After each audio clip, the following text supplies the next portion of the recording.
Well, thank you so much for having me. I understand, bringing somebody on campus is a marathon. It's not a sprint, and it's hard. So I appreciate all the work that has been done by the search committee and everybody who planned those visits very diligently. My name is Natasha Delcoure. I'm Dean at the College of Business Administration at one of the regional campuses of Texas A&M System, Texas A&M Kingsville. I've been in my position 9.5 years. I'm on my 10th year. At the time I was hired with a very distinct mission and task from the external advisors and university leadership. Get business school WSB accredited. Our journey to accreditation has been a long one. It has been over 25 years. There were many things that university and the College of Business has done well, but quite often we're our own enemy, and so the path was treacherous. We got our accreditation, and so we actually are moving for reaffirmation. And I want to congratulate you all for getting your reaffirmation behind you. And at the same time,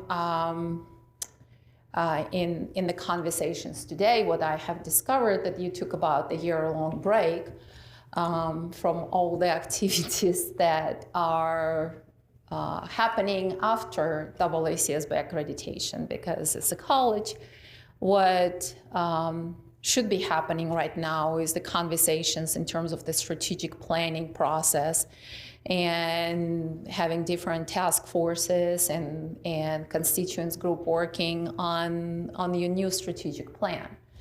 So I can only imagine how it is to bring somebody here on campus and hear what needs to be done next. So what I really would like to talk about is start with our students and start with businesses who we work with. We have a symbolic paradigm.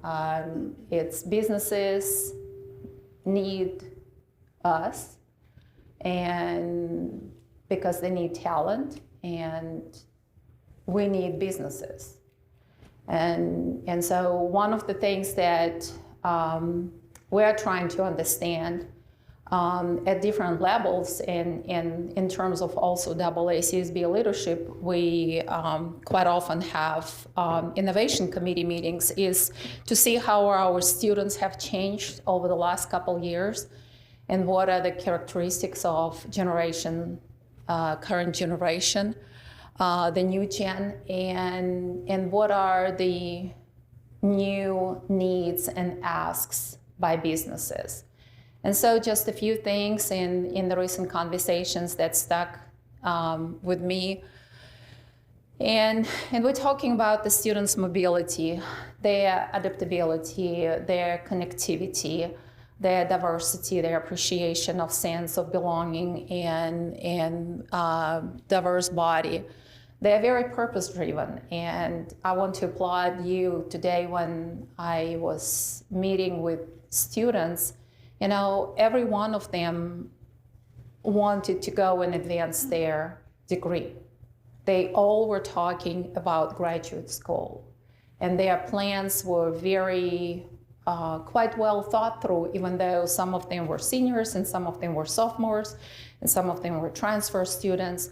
And so the kudos go to you, because you help them to see the path for continuing education, for continuing upskilling themselves. And what does the industry need besides be very much of post-pandemic influenced? We are more and more shifting to competency training. We're moving away from the learning goals and objectives and we're aligning our learning expectations, what we want to accomplish in our classroom, with the marketable competencies. Probably on every level, this process is done in a different way. The notion of the lifelong learning certificates, micro-credentials. We also see that the change management, the resilience, it's something that is added to the wish list of companies. Global mindset and managing across cultures. So one thing that you will see is that as you move forward in your 5-year planning process, you will hear more and more the acceleration of societal impact. And so we heard of societal impact before. That came up in 2013 standards. But now we're talking about how can we in the college, in schools of business, accelerate that societal impact. And so even though Table 9 is not mandatory table in CRR, but what we see is that's not a laundry list of things that we do, but how we frame what we do and how we leave the mark on the society in a more consistent way. And so we are going to be asked to put what we do on a day in, day out basis in our teaching, in our research, in our service activity, in our interactions with internal and external constituents in the context of societal impact and get it basically organized. And so that's why I started today with the strategic planning process, because it's going to be anchored on what you as a college see yourself doing and stretching yourself over the next 5 years in terms of accomplishing your strategic goals and aligning your mission continue to align your mission with the mission of this university. So I took one of the frameworks. If you are the member of the Principles of Responsible Management Education, those 17 goals have been adopted by United Nations, and so Parami is also listing them. It's a sustainable development goals. And if you look at them, you will say, well, how are we affecting poverty? Or, how do we affect good health and wellness? What are we as faculty of the School of Business doing? So I don't think that we all will, or, how we're affecting life on land. We're not going to hit all of those 17 goals. But what we need to figure out is, what are you going to do in the next 5 years that will fit in this framework, or come up with a framework that will be, that you will be able to communicate the acceleration of your societal impact. And another thing that came on in this conversation is your comparison with BYU. I don't think that this university is BYU. The mission of this university is not BYU. The institutional history of this institution is not BYU. You have your own identity, which is a very strong identity. You have your dual mission, which is a very strong mission. You're a comprehensive regional institution of higher education. Why be BYU? Why be your neighbor? I think what it bottles down to is to be able to answer on the question, what do we do and how do we do it in the best possible way? And the answer that I gave on this question when I had my initial conversation with the search committee is that, well, all opportunities that you have in the greater Salt Lake City area, my wish would be that if a business has a challenge or has an opportunity, that the first school that they will think of is going to be this school, the Woodbury School of Business.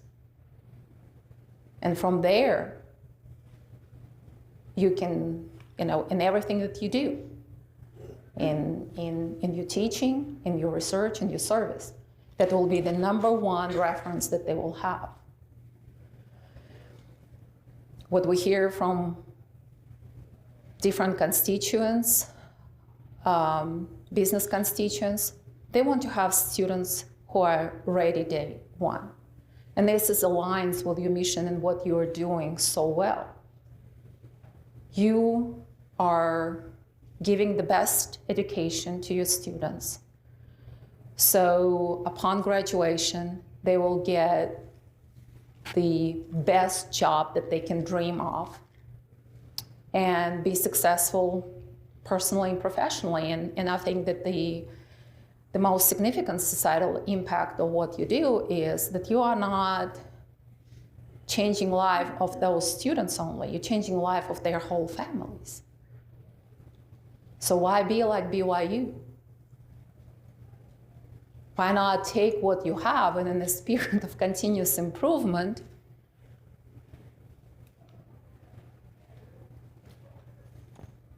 move forward? Move forward with your way that you take on the needs of students and their expectations of education that they are receiving.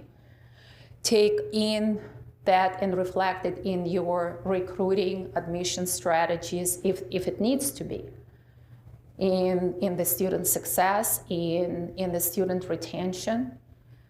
Do the things, many things that you do, but with the purpose,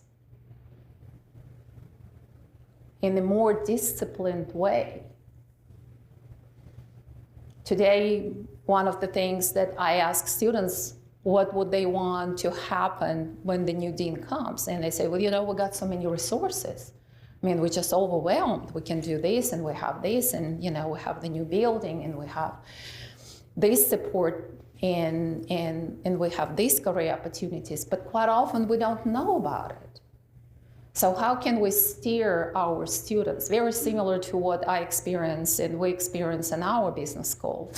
There's a tremendous amount of efforts, energy, human capital, and other capital is invested in student support, but quite often our students cannot take full advantage of that. So how can we do better? How can we innovate? We can innovate by doing the same things, but doing them better. And I think that, that's probably a very good path here in case of your business school. Or we can do things different in the same line of business or in a different line of business. And I think that there's some thought should be put into that as well. Some of the opportunities that present with incorporating technology in your teaching, with the micro-credentials, with certifications, with the business, with the executive education that you're kicking off, generating some additional revenue streams. But your bread and butter are going to be undergraduate and graduate students. The corporate expectations, we have this publish or perish. I got a little bit snobbed, frankly, when I asked for your CRR report. Got a little bit over my head kind of response. I haven't seen your strategic plan. I don't know what the peer review team told you in terms of faculty qualifications. I don't know how you're stretching yourself. I don't know what you have done in the past. Nor do I know what you were not successful in doing and you plan to do. Needless to say that this information should be publicly available on the website, among many other things like retention, graduation, degree completion, placement. So I think that this conversation could have been a little bit more purposeful if this information is available to your candidates. But I'll just take a crack at it. And I bet that, when you were crafting out your faculty qualification, theoretical research was not number one. It was probably what? Applied? Help me out. Applied education. Applied, pedagogical, and was it there any theory? Or some theory. Okay. So it matters, the order matters. And so in academia, we have this publish or perish sort of attitude. We have been chasing rankings, we have been chasing high quality pubs. you will see some change in the approach that WSB is looking at the societal impact, especially for teaching schools. Because in a school like this one, like yours, your collaboration with industry is going to be probably very much in line of college and university mission.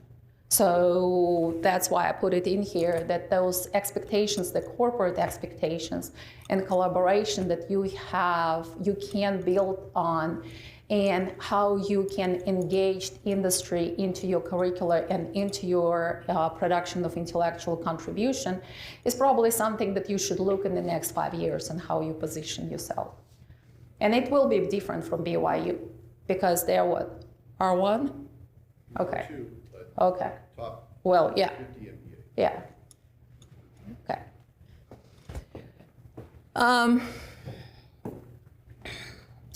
Another thing that is always enlightening in the conversation with students is when you speak with them and they're thinking about their degree completion and what they're going to do next.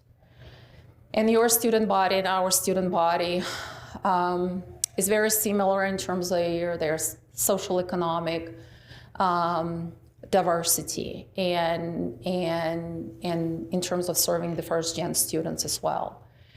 And so those conversation, it's their comfort level.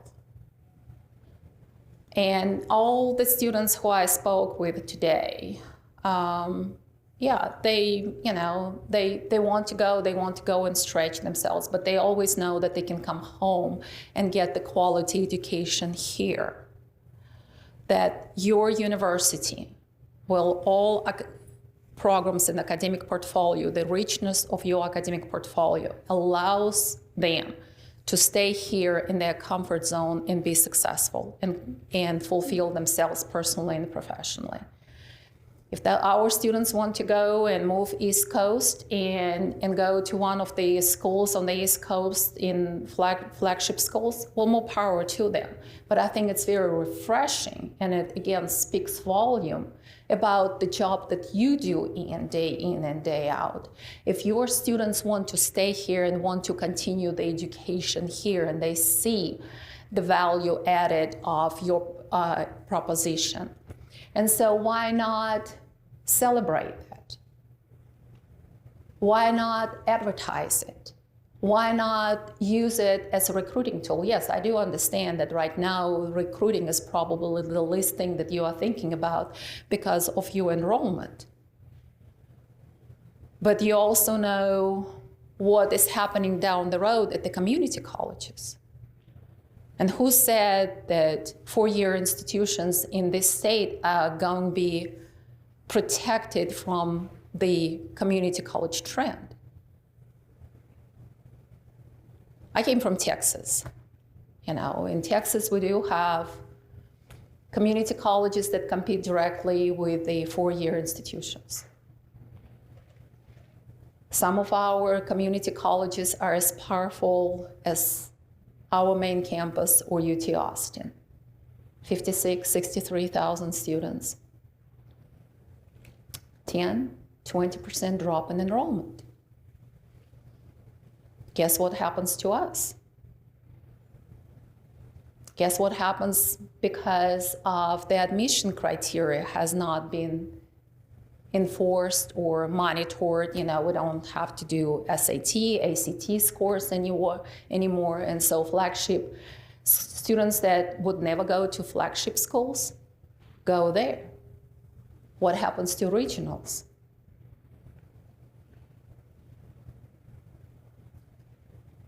So what I'm suggesting is to diversify your portfolio, speaking finance terms. Protect yourself from the downturn or potential downturn.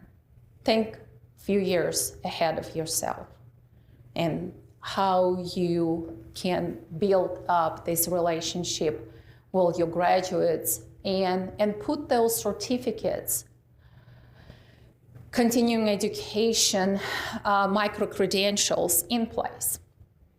All schools do it, and you certainly have the capacity to do it. the human capacity and creativity. So, and it will also allow you to have another revenue generation here. I think it's also always a great tool to test whether a particular major or a concentration is viable. See how it's working out where you can do tweaks before you commit some significant resources.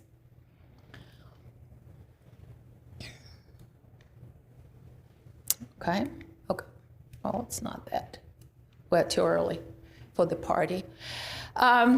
So what I see you is doing is continue educating students, engage with the broader community, doing that to enrich learning and discovery. Students were speaking today about the project-based learning. I think that one of the things that our campus does extremely well, very well, and we certainly see it in our student retention, we see in doctorate program placement, we see in the pickup of the research, and we are aspiring to become R2 institution. We also see it in funding, and that the project-based learning, and I think in business school, we can do it whether it's virtual, hybrid, or face-to-face. It's just a matter of us faculty get the necessary training and the tools to do it. You know, I think in professional schools, I was giving an example of the College of Ag. You know, you go figure out how to inseminate a cow virtually, you know, when they put the hen there, you know. We don't do it. So for our students, still be engaged in projects, making presentations, for the business community coming back and reporting out to students and saying, these projects, these solutions that you have suggested to us have been implemented. This is our savings. In our project management class, we have students working on 5-6 projects every spring. And some of those projects are quite significant. You know, they improve the layout of a shop. And some of the projects might be of lesser scale. You know, how to improve the payroll, how to make sure that everybody is punched in with the punch cards checked in the morning and checked out when they go for lunch and leave for the rest of the day. But what the company has done, it gave students an opportunity for their voice to be heard, for their proposals to be heard. And then they came back to us and they said, these projects have been implemented, and they told students where they have been implemented. They took them on site, and they gave students a number. And so it was $500,000 savings for one company, for one of the biggest construction and oil and gas companies in our region, in Corpus Christi. And so it motivates students. It gives them point of reference of what you do in the classroom and how they're going to apply it in building their toolbox, that they know that when they're hired, they can go to the toolbox and pull the tools that necessary for them to solve the problem or approach the problem or get together. I think I have here. Feedback. Okay. So, thank you. And I can give you numerous examples of the projects like that. We're doing the same thing with our UNIV classes, our student success classes in the first semester that are mandatory for all freshmen. 25% taught by each college. And so we go there about 2 or 3 weeks out of the semester, and we speak to them, to the freshman class, about careers in business. And the whole purpose in introducing ourselves and talking about our executive and residents, you know, trying to recruit them for our students club. But really the connection is seldom forged unless they come and start taking business classes. So it was not my idea and it was not our idea, but we copied this idea from Bayer College of Business at the University of Houston. They bring service learning projects of nonprofits to student success classes, to classes that they teach 120 to 140 students. And they noticed that their retention went up from low 50 to high 80s. So we have a little bit different numbers that in different enrollment, but this is what we are getting ready to do beginning next fall semester. And UNIV classes are housed in the Office of Student Success and Academic Affairs, but Academic Affairs have been very supportive of this idea because obviously the retention and student completion is everybody's job. So what I suggest that this college does is continue to educate, but educate will in a more purposeful way and empower students. Enable greater student engagement. We talked today a lot about that there was a significant drop in student club activities, and now because of COVID, and now it's picking up. And students were also sharing with me their student senator structure that is done on each individual college level. So had an opportunity to meet with the SGA rep. So I think that all the things are, clearly showing that you are engaged with your students, and you have case competitions, you have, of course, Bloomberg Toy, you have entrepreneurship lab. So all of that could be an additional points of contact, how you purposefully engage students into active learning. We know that our students, and especially in this part of the country, have a very acute sense of social responsibility and the impact that they want to do on the community. So their sensitivity to intercultural and global trends. So I have no point of reference in how it's reflected in your current curriculum, but if it's not reflected, I would strongly suggest that it would be.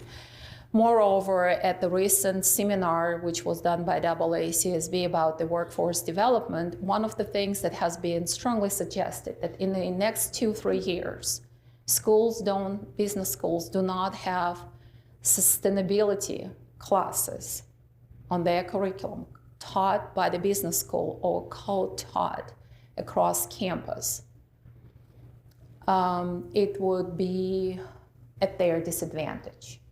So I don't know how your sustainability is reflected in your undergraduate, graduate business curricula, but it's something, for the Curriculum and Standards Assurance of Learning Committee, if it's a joint committee, to take a look, and faculty who are passionate about that, incorporate that.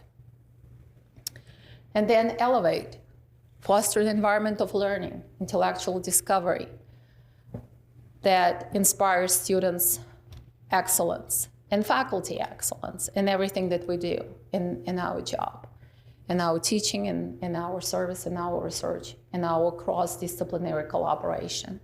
Today, speaking with deans, it seems like their wish list of cross-disciplinary project is quite extensive. And so there are many opportunities to co-teach classes or come up with some innovative degrees. There's that lady who was helping today. She has a very interesting degree from BYU in business. Which lady? Is that Trish? No, that young lady who was attending. Lauren. Yes. Yes, she has experience design. Yeah, in management, right?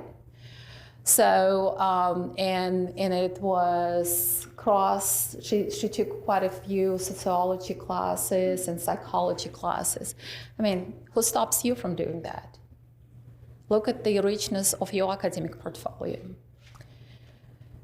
And I know that those forums are usually boring, and we usually scroll through our phone because we are just waiting for the time that it's over. And you have no clue who I am and what I do outside of my 8 to 5 job. So I just want to give you a flavor of what the dean's job is. You know, sometimes you feel like you are under the water, upside down, and with your feet dangling. And sometimes you feel like a winner with the hole-in-one on par 3. And sometimes you feel like you're in the bear claw, you know, playing at PGA. And sometimes you're just having fun. So catching the biggest fish of your life and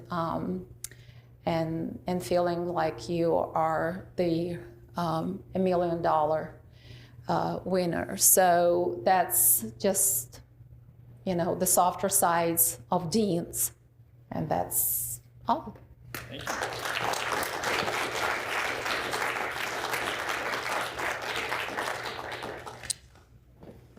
Now I have a bit of time for some questions. Sure. I'm going to grab this mic from up here for the benefit of the recording. If you have any questions, you can speak into the mic. Who has a question?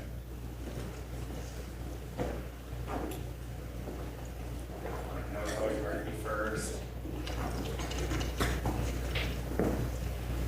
Here's a softball. Was that you fell out of the raft there? Yes. This summer at Buena Vista. Yeah, that was my first and probably last time.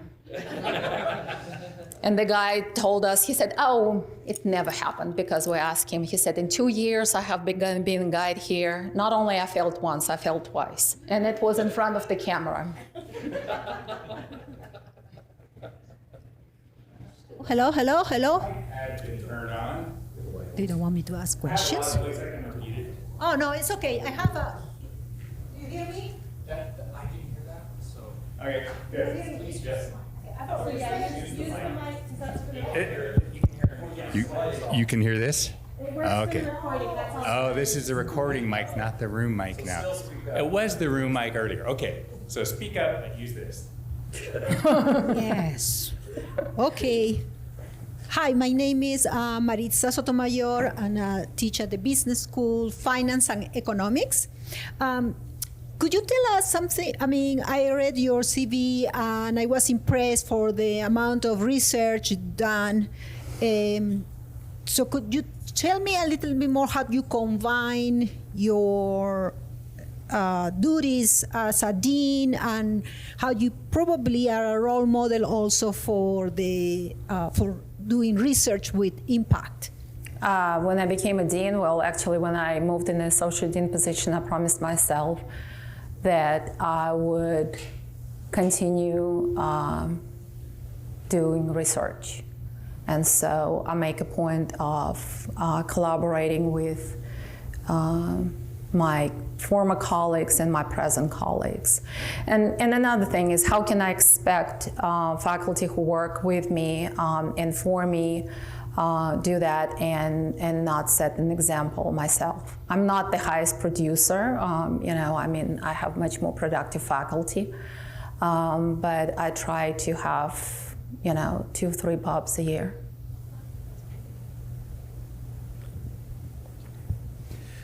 We're about to enter a capital campaign, as I'm sure you know. What role do you see yourself as a dean taking in spearheading that activity? Well, I think that the dean should be on the forefront of capital campaign. Our university just completed $150 million capital campaign. And we I think it was very close on the day that we have had our virtual interview. We had a day of giving, September the 15th. We could not beat the front porch. The athletics came #1, and the College of Engineering, you know, I guess they, you know, cranked up their volume on in the last few hours, but the College of Business came second in terms of the academics in the day of giving. We have very generous alums, and so I think it's, you know, also the commitment, the faculty commitment, and sharing the vision and the mission and the progress of the college that inspires donors to give. And close interactions with students. Every time that we have an opportunity to showcase our student successes, we put donors and students together. Last year alone, we gave $160,000 in student scholarships, and we support everybody from freshmen, transfer students, juniors, sophomore, and seniors. So I think in the capital campaign, the dean should be there, leading the pack.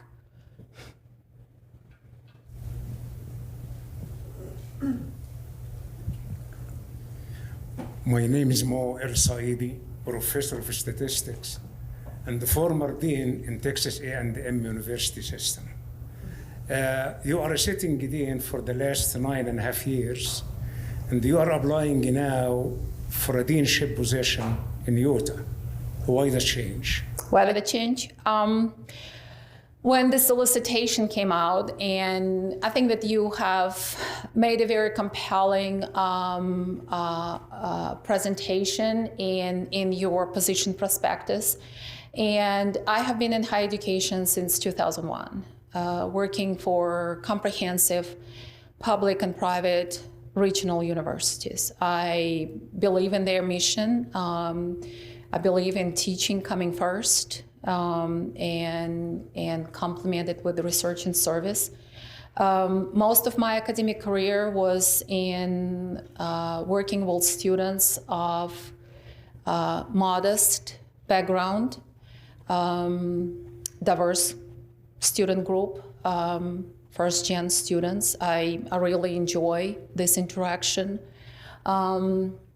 As an immigrant and as a woman, I believe in transformative power of education. I know what it had done for me and my family and what opportunities it gave me over the last 30 years in this country. And so your mission of student access and job ready is something that speaks to me. I have been in my position, have been doing things for Texas A&M institution system, and it's a great state and it's a great institution, but I'm at the point of my career that when I looked at this prospectus, I thought it would be interesting to do something different, work in the same capacity, but in a different state and for a different institution, but with very similar values and mission. Thank you. Anyone else? Okay, sorry. Hi, my name's Leo Chan, and I teach finance here.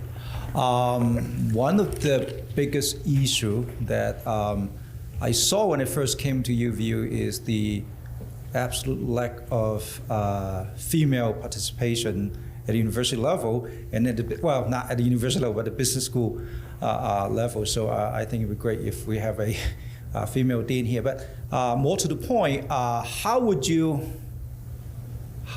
bring about the change that bring a higher degree of equality in terms of female students body at the School of Business? If you could get a chance. Do you have more male students and female students? When I was here, it was about 90 to 10%. Now it's maybe 80 to 20 or 75 to 25%. And finance is 5 or 10%. Well, in our school, we have more females than we have males. Not by much, but we do. One of the things, I think it's also about building trust. And one of the expectations on my campus is that recruiting is everybody's job. And so you saw some of the pictures where I was at high school and in the community colleges. And so I spend about a third of my time on the road, all the way from Brownsville to Eagle Pass, or from McAllen to Dallas, Fort Worth, San Antonio, and Houston. And you will say, well, why in the world students from Houston want to come to Kingsville? Well, there is a reason for it, because we provide the only full residential experience for Hispanics in Hispanic serving institution context. University of Houston downtown, University of Houston. There he, Hispanic serving in minority institutions, but, frankly, many students would not be admitted in the University of Houston with their admission standards.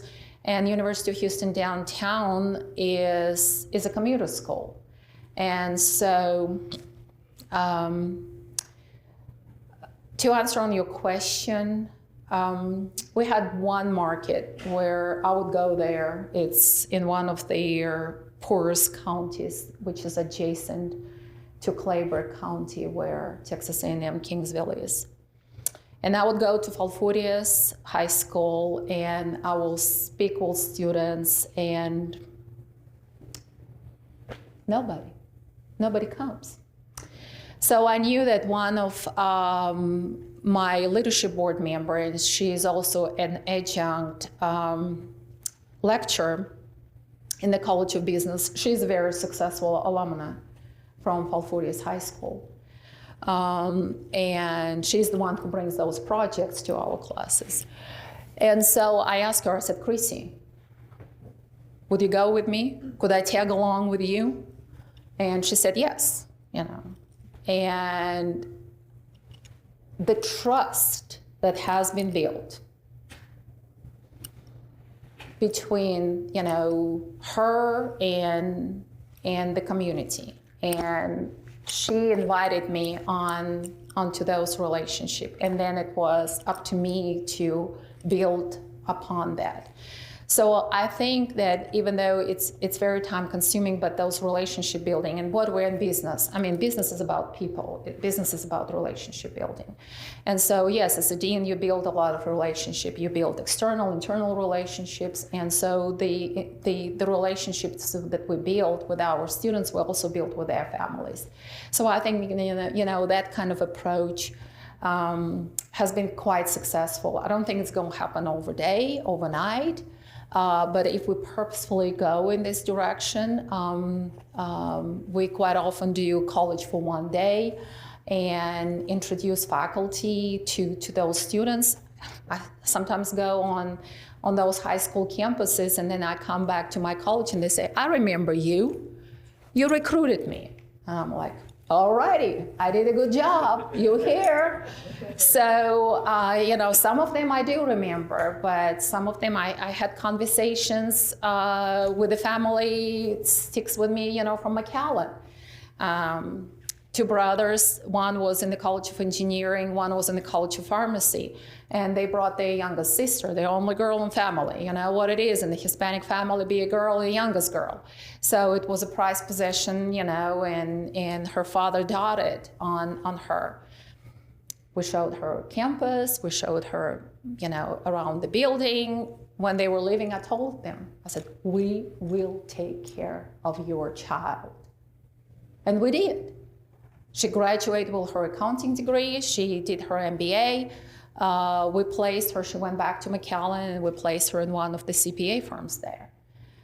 But quite often, you learn the family, the students that we serve, you change it's like I said before, you change not only the life of the students, you change the life of the whole family, and you get to know them as well.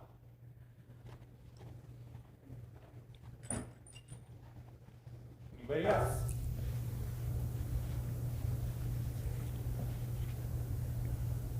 Well, I'll offer my own answer to Mo's question, why move from Texas to here? Mountains, come on.